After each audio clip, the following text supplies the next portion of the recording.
శ్రీమాత్రే నమః. అమ్మతో ప్రయాణానికి స్వాగతం. అందరికీ కూడా అమ్మవారి ఆశీస్సులుండాలని మనస్ఫూర్తిగా ఆ తల్లిని వేడుకుంటూ, ఈరోజు జ్యేష్ఠ మాసపు మంగళవారం. పైగా పంచమి. మంగళవారం అంటే హనుమంతుల వారికి ఎంత ప్రీతికరమైన రోజో మనందరికీ తెలిసిందే. ఈరోజు స్వామివారి కథలను విని స్వామి అనుగ్రహాన్ని పొందుదాం. త్రేతాయుగంలో ఒకనాడు శతబాహువు అనే ఒక రాజకుమారుడు వేట కోసం దట్టమైనటువంటి అడవికి వెళ్ళి బాగా వేటాడి అలసిపోయి ఒక పవిత్ర వనానికి వస్తాడు. అక్కడ ఒక బ్రాహ్మణుడు ఒక చేతిలో పుస్తకం, రెండవ చేతిలో ఒక మూట పట్టుకొని ఉండడం చూస్తాడు. ఆ బ్రాహ్మణుడి దగ్గరకు వెళ్ళి అతనికి నమస్కరించి దేనికోసం ఇలా వచ్చారు అని అడుగుతాడు. రాజా, నేను కన్యాకుబ్జం నుండి వచ్చాను. హనుమంతేశ్వరం ఎక్కడ ఉంది అని వెతుకుతున్నాను. మా మహారాజు శిఖండి గారి అనుజ్ఞతో ఈ మూటలో ఉన్నటువంటి అస్థికలను హనుమంతేశ్వరం తీర్థంలో నిమజ్జనం చేయడానికి వచ్చాను అని బదులు చెబుతాడు. ఆ రాజుకు బాగా ఆశ్చర్యమేసి, ఆ అస్థికలను నిమజ్జనం చేస్తారా? అసలు దాని యొక్క ప్రాధాన్యత గురించి వివరించమంటూ అడుగుతాడు. అప్పుడు ఆ బ్రాహ్మణుడు, మహారాజా, కన్యాకుబ్జాన్ని పాలించేటటువంటి రాజుకు పుత్ర సంతానం లేదు. ఒక అమ్మాయి మాత్రం పుట్టింది. ఆమెకు పూర్వజన్మ స్మృతి ఉంది. అల్లారు ముద్దుగా పెరిగింది. తగినటువంటి వరుణ్ణి వెతికి వివాహం చెయ్యాలని రాజుగారు ప్రయత్నం చేస్తూ ఉన్నారు. తండ్రి ప్రయత్నాలను విని ఆ ప్రయత్నాన్ని మానుకోమని చెప్పింది ఆ అమ్మాయి. కారణం ఏమిటి అని తండ్రి అడగగా తన పూర్వజన్మ కథను వివరించింది. తండ్రి, నేను పూర్వజన్మలో ఒక ఆడనెమలిని, ఇక నా భర్త అయినటువంటి మగనెమలి నేను బాగా అన్యోన్యంగా ఉండేవాళ్ళం. ఒకనాడు ఆకాశం మేఘావృతంగా ఉన్నటువంటి రోజున మేమిద్దరము ఆనంద పరవశంతో నృత్యం చేస్తున్నాం. క్రీంకారాలతో హోరెత్తిస్తున్నాం. అంతలో అకస్మాత్తుగా ఒక కిరాతకుడు ఒకేసారి మా మీద బాణాలను వేశాడు. మమ్మల్ని చంపి మా శరీరాలను తీసుకుని వెళ్ళి మాంసం వండుకొని తిన్నాడు. నా శరీరంలో ఉన్నటువంటి ఒక మాంసం ముక్క నేల మీద పడింది. దానిని ఒక గద్ద దక్కించుకుని నోట కరుచుకుని ఆకాశానికి ఎగిరింది. దానికోసం ఇంకొక గ్రద్ద దానితో పోటీపడి ఆకాశంలోనే పోట్లాడుకున్నాయి. చివరికి అవి హనుమంతేశ్వరం వచ్చేసరికి ఆ మాంసం ముద్ద ఆ తీర్థంలో పడింది. ఆ తీర్థ ప్రభావంతో నేను నీకు పుత్రికగా జన్మించాను. నా భర్త అయినటువంటి మగనెమలికి ఇంకా పక్షి రూపం వదల్లేదు. బోయవాడు మమ్మల్ని భక్షించిన చోటనే ఇంకా ఆయన అస్థికలు ఉన్నాయి. నర్మదా నది దక్షిణ తీర్థంలో హనుమంతేశ్వరంలో ఎత్తుగా ఉన్నటువంటి మహాబలిష్టమైనటువంటి విస్తారమైనటువంటి ఓడలు కలిగినటువంటి ఒక వటవృక్షం ఉంది. దాని మొదట్లో మా అస్థికలు ఇంకా అక్కడే ఉన్నాయి. మీరు ఒక బ్రాహ్మణుణ్ణి అక్కడకు పంపించి అతని చేత ఆ అస్థికలను సేకరింపచేసి హనుమంతేశ్వర తీర్థంలో నర్మదా నది పవిత్ర జలాలలో నిక్షేపింపచేయండి. నా భర్త ఆ తీర్థ ప్రభావంతో రాజకుమారుడుగా జన్మిస్తాడు. అతనే నా భర్త అవుతాడు అంటూ రాకుమార్తె తండ్రికి వివరిస్తుంది. అదంతా విన్నటువంటి శిఖండిరాజు నన్ను ఈ పనికి నియోగించాడు. అందుకే ఇక్కడకు వచ్చాను. ఇక్కడ మర్రి చెట్టు కింద ఉన్నటువంటి నెమళ్ల అస్థికలను సేకరించాను. నర్మదా నదీ జలాల్లో నిమజ్జనం చేయడానికి వెళుతున్నాను అంటూ శతబాహురాజుకు వివరించి చెబుతాడు బ్రాహ్మణుడు.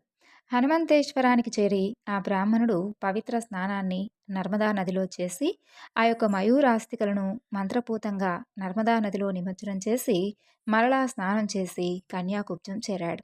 బ్రాహ్మణుడి వలన హనుమంతేశ్వర క్షేత్ర మహత్యాన్ని విన్నటువంటి ఆ యొక్క శతబాహువు నర్మదా నది స్నానం చేసి హనుమంతుణ్ణి ధ్యానించి ధర్మ మార్గంలో సంచరిస్తూ ధర్మంగా రాజ్య పరిపాలన చేస్తూ దేవతలను మెప్పు పొందాడు. ఇక చివరకు శివ సాహిత్యాన్ని పొందాడు ఆ రాజు. నర్మదా నదిలో కలిపినటువంటి ఆ యొక్క నెమళ్ల అస్థికలు దేవరూపాలను పొంది వెండి కొండను చేరి ఆ తరువాత పరమేశ్వరుని అనుగ్రహాన్ని పొంది కాశీరాజుకు కుమారుడిగా జన్మించి పూర్వజన్మ స్మృతి కలిగి శిఖండి రాజు కుమార్తెను వివాహం చేసుకుంటాడు. అలా చాలా కాలం సుఖాలను అనుభవించి ఆ దంపతులు శివలోకాన్ని చేరారు. శ్రీరామ పాదసేవా దురంధరుడు, రామభక్తి సామ్రాజ్యపతి అయినటువంటి హనుమంతుడు అయోధ్యలో శ్రీరామ పట్టాభిషేకాన్ని పరమ వైభవంగా జరిపించాడు. రామప్రభువు సీతామాతను ప్రేమించినంతగా తనను ప్రేమించడం లేదని, తనను దూరంగా ఉంచుతున్నాడని మనసులో భావిస్తాడు హనుమంతుడు. రాత్రి వేళల్లో తనను అసలు రాముని వద్ద ఉండనివ్వడం లేదు. తనను ఎందుకు ఉపేక్ష చేస్తున్నారో స్వామికి అర్థం కావడం లేదు. తనకంటే సీతామాతలో అధికంగా ఏముంది? ఆమెనే అంత ఆత్మీయంగా దగ్గరే ఉంచుకోవడానికి కారణం ఏమిటో ఆ యొక్క ఆజనం బ్రహ్మచారికి ఏమీ తెలియక తల్లడిల్లిపోతూ ఉంటాడు. జానకీదేవి పాపిళ్ళలో ఎర్రని సింధూరపు బొట్టు కనిపిస్తుంది. ఆ ఎర్రబొట్టుకు రాముడేమైనా ఆకర్షితుడవుతున్నాడేమోనని చెప్పి హనుమంతుడకు అనుమానం వస్తుంది. ఆ సింధూరమే తన కొంప ముంచి శ్రీరాముణ్ణి సీతాదేవికి అతి సమీపంగా ఉంచుతుందని భ్రమపడతాడు హనుమంతుడు. శ్రీరామ విరహాన్ని ఒక్క క్షణం కూడా సహించలేనటువంటి ఆ యొక్క దుర్భర వేదనకు గురవుతాడు హనుమంతుడు. దీని సంగతేమిటో తేల్చుకోవాలని చెప్పి శ్రీరాముడి దగ్గరికే వెళ్ళి చేతులు జోడించి, రామయ్య తండ్రి, మా తల్లి సీతామాత శిరస్సు మీద ఉన్నటువంటి ఆ పాపిట్లో సింధూరం ఉంది కదా, మరి దానికి కారణమేమిటో వివరించండి అంటూ ప్రార్థిస్తాడు. అప్పుడు శ్రీరామ ప్రభువు చిరునవ్వు నవ్వి భక్తుడైనటువంటి హనుమాన్ను సమీపానికి రమ్మంటూ, భక్తా ఆంజనేయ, సీతాదేవి నుదుట సింధూర పొట్టు పెట్టుకోవడానికి కారణం ఉంది. శివధనుర్భంగం చేసి జానకిని వివాహమాడినటువంటి శుభ సమయంలో ఆమె పాపిట మీద సింధూరాన్ని నేనుంచాను.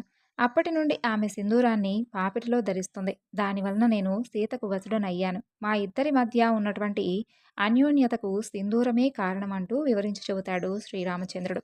ఇక ఆంజనేయుడు శ్రీరాముడు చెప్పినటువంటి మాటలన్నీ శ్రద్ధగా ఆలకిస్తాడు. ఇక ఆలస్యం చేయలేదు. వెంటనే వర్తకుడి దగ్గరకు వెళ్ళి గంధ సింధూరాన్ని చక్కగా తీసుకొని నువ్వుల నూనెతో కలిపి తన యొక్క ఒళ్ళంతా పూసేసుకుంటాడు. అలా చేస్తే ఆ సింధూరం ప్రభావం వలన తన రాముడు మరలా తన యొక్క వశం అవుతాడని భావిస్తాడు హనుమంతుడు. వెంటనే హుటాహుటిన శ్రీరామ దర్శనం చేసి స్వామికి నమస్కరించి, ప్రభూ, సీతారామ, చిటికెడు సింధూరానికే సీతామాతకు వశమైపోయారు. మరిప్పుడు నేను ఒళ్ళంతా సింధూరం పూసుకున్నాను. మరి నాకు మీరెప్పుడూ కూడా వసలై ఉంటారు కదా అంటూ అమాయకంగా తన మనసులో ఉన్నటువంటి మాటను ధైర్యంగా చెబుతాడు హనుమంతుడు. అప్పుడు సీతారాముడు నవ్వి ఆనందంతో, హనుమా, ఈరోజు మంగళవారం, నాకు ప్రీతి కలిగించాలని ఇలా శరీరమంతా కూడా సింధూరాన్ని ధరించావు కాబట్టి నీకు మంగళవారం భక్తితో గంధ సింధూరంతో పూజ చేసి దానిని నుదుట ధరించినటువంటి భక్తులకు అన్ని శుభాలను నీవు అందజేస్తావు. ఈ వరాన్ని నేను నీకు అనుగ్రహించినటువంటి వరంగా గ్రహించు అంటూ హనుమకు మనశ్శాంతిని చేకూరుస్తాడు శ్రీరాముడు. అప్పటి నుండి హనుమంతుల వారికి మంగళవారం నాడు గంధ సింధూరంతో పూజ చేసి దానిని నువ్వుల నూనెతో కలిపి నుదుట బొట్టు పెట్టుకునేటటువంటి ఆచారం ప్రారంభమైంది. ఆంజనేయ విగ్రహానికి నువ్వుల నూనెతో కలిపినటువంటి లేపనాన్ని శరీరమంతా పూసి ఉంచడం మొదలైంది. అభిషేకం చేసిన తరువాత ఈ లేపనాన్ని పూస్తారు. సింధూర పూజ హనుమకు అత్యంత ప్రీతికరం. అందులోనూ మంగళవారం రోజున మరీ ఇష్టం. సింధూరం గురించి ఇంకొక కథ కూడా ఉంది. ఇది ఆంజనేయుని 9 అవతారాలలో మొదటిది. విజయుని చరిత్రకు సంబంధించింది. ఆ విజయుడే పాండవ మధ్యముడైనటువంటి అర్జునుడు. ధర్మరాజు చేసినటువంటి రాజసూయ యాగంలో దక్షిణ దేశాలను జయించడానికి అర్జునుడు సైన్యంతో బయలుదేరతాడు. దక్షిణ సముద్రాన్ని చేరి అక్కడ శ్రీరాముడు లంకకు కట్టినటువంటి వారధిని చూసి పరిహాసంగా నవ్వుతాడు. అక్కడే ఉన్నటువంటి హనుమకు విపరీతమైనటువంటి కోపం వస్తుంది. అలా వారిద్దరికీ వాగ్వాదం పెరుగుతుంది. ప్రతిజ్ఞలు చేసుకుంటారు. పంతాలకు పోయి అప్పుడు శ్రీకృష్ణుడు అక్కడకు చేరుకుంటాడు. కిరీటి బాణాలతో సేతువును నిర్మిస్తాడు. దాని కింద ఎవరికీ తెలియకుండా కృష్ణుడు తాబేలు రూపంలో ఉండి సేతువు విరిగిపోకుండా కాపాడుతూ ఉంటాడు. ఇక హనుమ ఒక్కసారిగా సేతువు పైకెక్కి కాళ్ళతో చిందరవందర చేస్తూ తొక్కుతుంటాడు.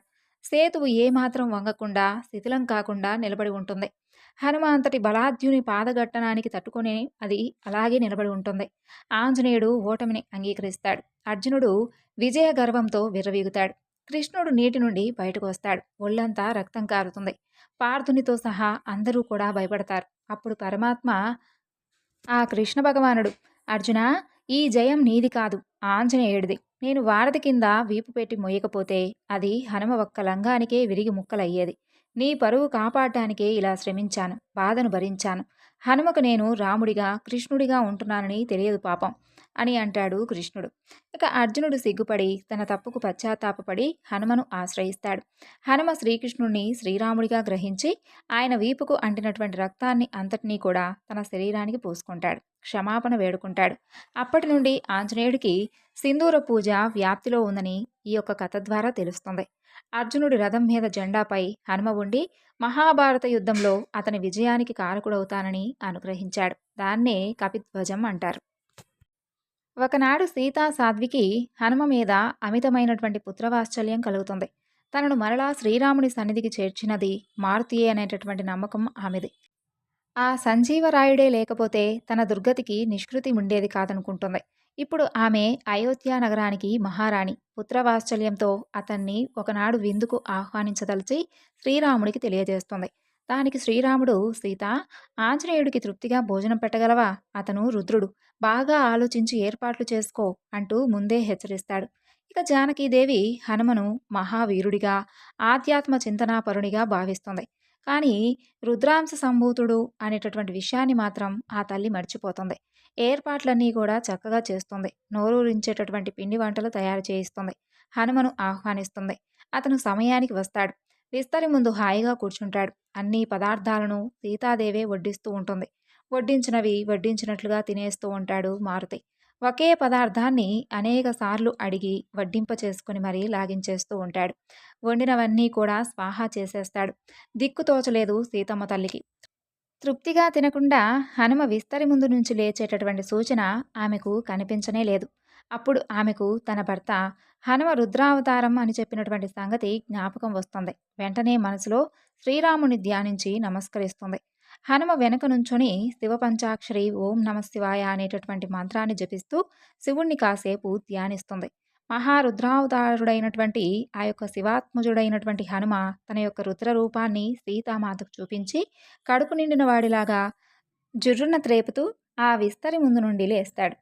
ఆ విధంగా ఆంజనేయ స్వామి వారి యొక్క శివావతారాన్ని సీతా సాధ్వి దర్శించి ఆనందిస్తుంది. అప్పటి వరకు హనుమపై ఉన్నటువంటి సాధారణ దృష్టి అంతా మారిపోయి విశేషమైనటువంటి గౌరవ దృష్టితో చూడటం మొదలుపెడుతుంది సీతమ్మ తల్లి.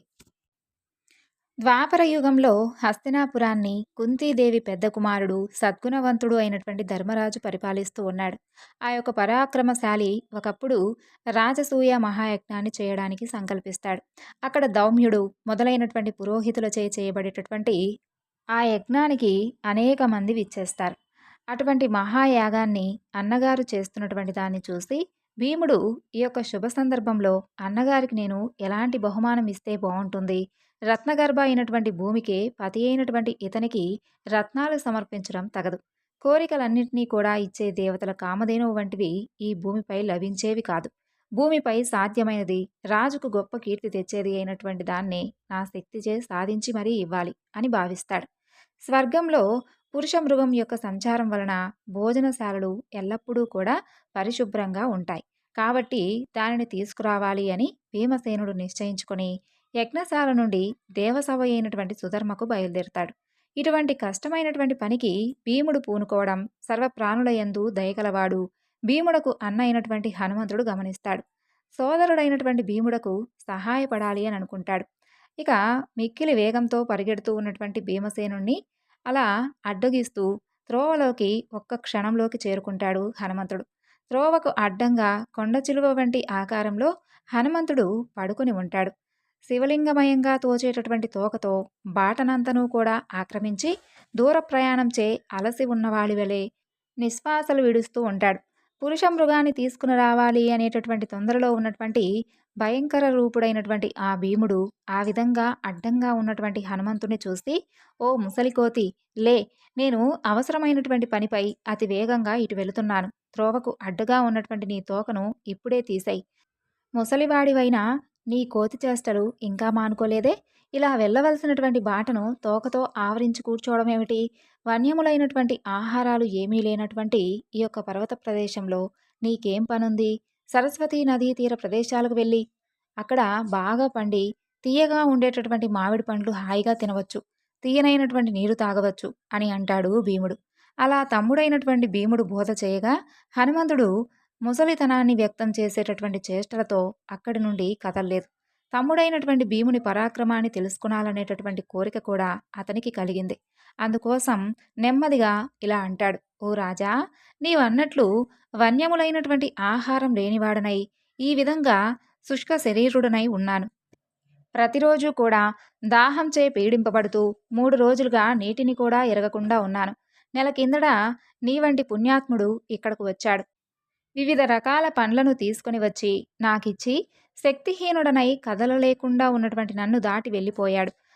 ముసలివారికి, బాధలో ఉన్నవారికి, బాలురకు, విశేషించి స్త్రీలకు సేవ చేసేవారే యోగ్యులని శాస్త్రజ్ఞులు చెబుతున్నారు. కాబట్టి ఓ రాజశ్రేష్ఠ, దప్పికతో ఉన్నటువంటి నాకు కాస్త నీరివ్వు. నా ప్రాణాలు పోతున్నాయి. ఇటువంటి దీనుడనైనటువంటి నన్ను రక్షించు. ఓ రాజా! నా దాహం తీర్చి, ప్రాణాలను నిలిపి, ఈ దేహాన్ని దాటి నీ యొక్క ఇచ్చ వచ్చినట్లు వెళ్ళు. లేదా పొడవైనటువంటి వెంట్రుకలు కలిగినటువంటి వ్యర్థంగా బలసి ఉన్నటువంటి ఈ తోకను నీ బొటనవేలితో ఎత్తి వేరొక వైపు నెట్టు. కాదా తోకను తిప్పి విసిరి హాయిగా వెళ్ళు. మెడపై రాక్షసుడున్నట్లుగా నేను లేవడానికి సమర్థుడనుగా లేను. నా ప్రాణాలు పోయేటటువంటి స్థితిలో ఉండి కూడా రక్షకుడవైనటువంటి నిన్ను చూసి నాకు సంతోషంగా ఉంది. కాబట్టి ఓ ధర్మాత్మ, నీవు నన్ను రక్షించు. ఓ రాజా, నీవు సమర్థుడవు. దీనుడనైనటువంటి నాయందు దయచూపు. సత్పురుషులు, దీనులు, దుఃఖితులు అయినటువంటి వారికి సహాయకులుగా ఉంటారు కదా అంటూ ఇంతగా చెప్పేసరికి భీముడు ప్రభావితుడవుతాడు. దయతో అతని దీనాలాపాలన్నీ విని వృద్ధుడి రూపంలో ఉన్నటువంటి ఆ హనుమంతుడకు పండ్లు, నీరు ఏర్పాట్లు చేయడానికి ప్రారంభిస్తాడు. ఇక తాకటానికి కూడా తగినట్లుగా లేనటువంటి ఆ యొక్క వృద్ధ వానరుణ్ణి సృష్టించకుండానే అతని కిందకు గద యొక్క దండం పోనిచ్చి దానితో లేపటానికి ప్రయత్నిస్తాడు. ఆ గద యొక్క దండం కాస్త విరిగిపోతుంది. దాంతో అతన్ని ఎత్తడంలో విఫలుడవుతాడు భీముడు. ఆ వానరుడు దారిని అడ్డుకొనడంతో తన కోరిక నెరవేర్చుకోవడానికి ఆలస్యమవుతుంది భీముడికి. దాంతో కోపం బాగా పెరిగి భీముడు వేడి నిట్టూర్పులు విడవడం ప్రారంభిస్తాడు. ముసలి వానరాన్ని దూకి ఈ కపం నుండి బయటపడి వెంటనే ఆ యొక్క పురుష మృగాన్ని తీసుకొని రావాలి అనుకుని నిశ్చయించుకుంటాడు. సర్వజ్ఞుడైనటువంటి హనుమంతుడు తనను భీముడు దాటడానికి సిద్ధంగా ఉన్నాడని తెలుసుకొని తన తోకను, దేహాన్ని పెంచడం ప్రారంభిస్తాడు. తోకను తప్పించుకోవడానికి చూసినటువంటి భీముడు అలా పెరిగిపోతూ ఉన్నటువంటి తోక వెంట పరుగెత్తడం ప్రారంభిస్తాడు. అలా దాని దాని యొక్క అంతు కనుక్కోలేక మరలా సమీపానికే వస్తాడు. ఆకాశాన్నంటేటటువంటి హనుమంతుని దేహం ముందు దోమలా ఉన్నటువంటి తనను చూసుకొని సిగ్గుతో భీముడు తల వంచుకుంటాడు. వానరుని పొడవును గూర్చేటటువంటి ఒక నిశ్చయానికి వచ్చి ఇక ప్రయోజనం లేదు, ఇతన్ని ప్రదక్షిణం చేయడం ద్వారా సాధించుకోవచ్చు అని చెప్పి ప్రదక్షిణం చేయడానికి కుంతీనందనుడు వాయువేగంతో పరిగెడతాడు. అయినా ఆ వానరం యొక్క తలకు కానీ తోకకు కానీ అంతం చూడలేకపోతాడు. ఆ తరువాత భీముడు గదను విడిచి తన పరాక్రమాన్ని నిందించుకొని ముసలి రూపంలో ఉన్నటువంటి ఆ కోతికి సాష్టాంగ నమస్కారం చేస్తాడు. సిగ్గు వలన గద్గతికమైనటువంటి వాక్కుతో ఇలా అంటాడు: ఓ అజ్ఞాతమూర్తి, నిన్ను తెలుసుకున్నవాడు లేకపోయినా నా తప్పును క్షమించు. ఈ ప్రపంచమంతా కూడా వ్యాపించినటువంటి మహాత్ముడవు ఈ పరమేశ్వరునిగా నిన్ను తెలుసుకొనలేకపోయినటువంటి నన్ను సౌమ్య రూపుడవై నన్ను అనుగ్రహించు. దోషమును పోగొట్టుకుని మార్గాన్ని అనుగ్రహించు. చిన్నతనం వలన నాది తగనట్టి మూఢబుద్ధి అయింది. నా అన్న మహారాజు అయినటువంటి ధర్మరాజు సత్యమే మాట్లాడేవాడు. ఎల్లప్పుడూ కూడా ధర్మమే శరీరమై ఉండేవాడు. ధర్మమునే ఆచరించేవాడు. ఆయన కోసం ఇప్పుడు యజ్ఞం చేస్తున్నాడు. ఇక అక్కడ నానా జనులచే కిక్కిరిసి ఉండేటటువంటి భోజనశాల యొక్క శుద్ధి కోసం స్వర్గలోకం నుండి పురుష మృగాన్ని తీసుకుని రాదలుచుకున్నాను. నా అభిప్రాయంలో ఏ దోషం లేకపోతే నాకు నీవు అందుకు సహాయం చెయ్యి, లేదా తిరిగి ఇంటికి వెళ్ళడానికైనా అనుమతి ఇవ్వండి. నా కోరిక మేరకు ఆ యొక్క పురుష మృగాన్ని తీసుకుని రాలేని వాడినైతే వ్యర్థమైనటువంటి ఈ మనసును, గదను వదిలిపెట్టి నాపై ప్రేమలేనటువంటి నిన్ను చూస్తూ ఇక శ్మశాన భూమికే చేరుకుంటాను అంటాడు భీముడు. భీముడు తన మనసున లక్ష్మీపతి అయినటువంటి విష్ణువునే ధ్యానం చేస్తూ ఉండిపోతాడు. అటువంటి పశ్చాత్తప్తుడైనటువంటి భీముణ్ణి చూసి సకల జగన్మయుడు, కపిశ్రేష్ఠుడు అయినటువంటి హనుమంతుడు అతని యొక్క ప్రియవచనాలతో సుముఖుడై భీముడి విషయంలో ప్రసన్నుడవుతాడు. ఓ రాజకుమార భీమసేన, నన్ను అంజనాసుతుడైనటువంటి హనుమంతుడిగా తెలుసుకో. వాయుపుత్రుడనడం వలన నీకు సోదరుణ్ణి. పురుష మృగాన్ని తీసుకురావాలి అన్నటువంటి నీ సాహసాన్ని చూసి సోదర ప్రేమ వలన కలత పొంది ఇక్కడ కూర్చొని ఉన్నాను. మనోవేగం కలిగినటువంటి గొప్ప పరాక్రమం కలిగినట్టి మనుషులే ఆహారంగా కలిగి ఉన్నటువంటి ఆ యొక్క పురుష మృగం మనసు కంటెను క్షణంలో అది మార్గాన్ని అతిక్రమించగలదు. మనుషులు కానీ రాక్షసులు కానీ తుదకు యముడైనా సరే తన ఎదుట నిలవలేరని ఆ పురుష మృగం యొక్క అభిప్రాయం. అటువంటి మృగాన్ని తీసుకుని రావడానికి నీవెలా సమర్థుడవు భీమా? పరాక్రమం ఎంతదైనా కానీ పురుషులే ఆహారంగా కలది అయినటువంటి ఆ యొక్క పురుష మృగాన్ని నా సోదరుడవైనటువంటి నీవు తీసుకుని వెళ్ళలేక తిరిగి వెళ్ళడం అనేది జరగకూడదు. కాబట్టి దానిని తీసుకుని రావడం కోసం ఉపాయం చెబుతున్నాను విను. ఆ యొక్క పురుష మృగం శుభప్రదమైనటువంటి ఆచారం కలది. ఎల్లప్పుడూ కూడా శివపూజ చేసేటటువంటిది. ప్రాణాపాయం సంభవించినా అది శివపూజ మాత్రం వేడదు. అంతేకాదు, ఎక్కడైనా శివలింగం కలిగినటువంటి శుభప్రదమైనటువంటి దేవాలయం ఎదురుగా కనపడిందా పూజార్హమైనటువంటి దానిని పూజింపక ఒక్క అడుగు కూడా ముందుకు వేయదు. అని అంటూనే ఆ యొక్క ఈశ్వరాంశ సంభూతుడైనటువంటి హనుమంతుడు తన తోక చివరి వెంట్రుకలను కొన్నిటిని తీసి, భీమా, ఇవిగో ఈ వెంట్రుకలను మార్గమధ్యంలో విడివిడిగా వదులు. అలా వదిలినటువంటి రోమాలు శివలింగాలుగా మారి వాటిపైన ఆలయాలు కూడా ఏర్పడతాయి. అప్పుడా ఆలయాలలో పురుష మృగం పూజ చేయవలసి వస్తుంది. ప్రయాణంలో ఈ విఘ్నాలు ఏర్పడకపోతే నీతో వచ్చేటటువంటి ఆ యొక్క పురుష మృగం నిన్ను కబళించేస్తుంది. ఇవిగో ఈ వెంట్రుకలను తీసుకో అని ఇస్తాడు. ఇంకా కర్తవ్యాన్ని బోధిస్తూ హనుమంతుడు, ఓ అనుజుడా, ఈ వెంట్రుకలను తీసుకొని శీఘ్రంగా ఆ యొక్క పురుష మృగం సమీపానికి వెళ్ళు. మృగ విధానాన్ని అనుసరించి దాన్ని ప్రార్థించు. ఆ మృగం చెప్పినటువంటి మాటలను ఆలకించు. గుర్తులను బట్టి వేగంగా ముందుకు వెళుతూ విడిగా ఒక్కొక్క వెంట్రుకనే పడవేస్తూ వెళ్ళు. ఇలా దేవసభ అయినటువంటి సుధర్మ మొదలుకొని భోజనశాల వరకు వేగంగా ముందు పరిగెడుతూ పొరపాటు చెందకుండా వెళ్ళు. మార్గమధ్యంలో నీవు దానికి దొరికావా, అది నిన్ను భక్షించి వేస్తుంది. ఎప్పుడైతే ఒక్కొక్క రోమం వదిలి శివలింగం ఉద్భవింపజేస్తావో వాటి అర్చన కారణంగా మార్గమధ్యంలో నిన్ను ఆ మృగం అతిక్రమించలేదు, కబళించలేదు. ఆ విధంగా అయితే నీకు తప్పకుండా ఈ కార్యంలో విజయం చేకూరుతుంది అంటూ తోక వెంట్రుకలు గుప్పెడు భీముడుకు అందజేస్తాడు హనుమంతుడు. ఓ ఆంజనేయ సహోదర, నీకు మిక్కిలి స్థూలమైనటువంటి రూపం, అతి సూక్ష్మ రూపం. ఇక ఈ లోకంలో మీరు గొప్ప ధీరులని విన్నాను. ఓ మహానుభావ, అద్భుతములైనటువంటి మీ రూపాలను చూడాలని నాకు కోరికగా ఉంది. కాబట్టి నాకు వాటన్నిటినీ కూడా చూపించండి అని అంటాడు భీముడు. ఓ భీమసేన, నీవు అన్నటువంటి రూపములు అనేకములున్నమాట నిజమే. నీవు అవి చూడదగినవే. వాటి విధానం చెబుతున్నాను, గుర్తుంచుకో. సీతాదేవిని ఓదార్చినటువంటి సింసుపా వృక్షం ఆకుల్లో ఇమిడి కనిపించకుండా ఉన్నటువంటి నాటి ఆ రూపమున్నదే, అది నా సూక్ష్మ రూపంగా తెలుసుకో.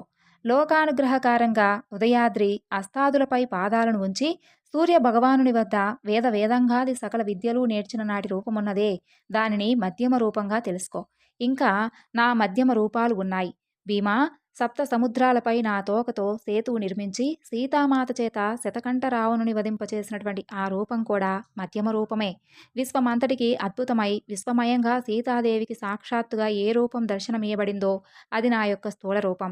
ఆయా అవసర కార్యాలను బట్టి ఆయా కాలాలను అనుసరించి ఆయా రూపాలను చూపదగినవే కానీ అన్ని వేళలా అంతటా చూపదగినవి కావు. ఇప్పుడు నీవు ఆ అద్భుత రూపాలు చూసినా భయపడతావు, లోకాలు కూడా బాధనందుతాయి. అందున పాండునందన అని పిలిచి స్వామివారు సూక్ష్మ రూపాన్ని ధరించినటువంటి రూపాన్ని భీముడికి చూపిస్తాడు. ఆ రూపాన్ని చూసి భీముడు అత్యంత ఆశ్చర్యపడతాడు. అంతలోనే ఆ సూక్ష్మదేహుడు హనుమంతుడు గొప్పగా రూపాంతరం చెందుతాడు. 10 యోజనాల వెడల్పుతో 30 యోజనాల పొడవు కలిగినటువంటి రూపాన్ని ధరిస్తాడు. అటువంటి రూపంతోనే అతను సముద్రాన్ని లంఘించుకుంటాడు.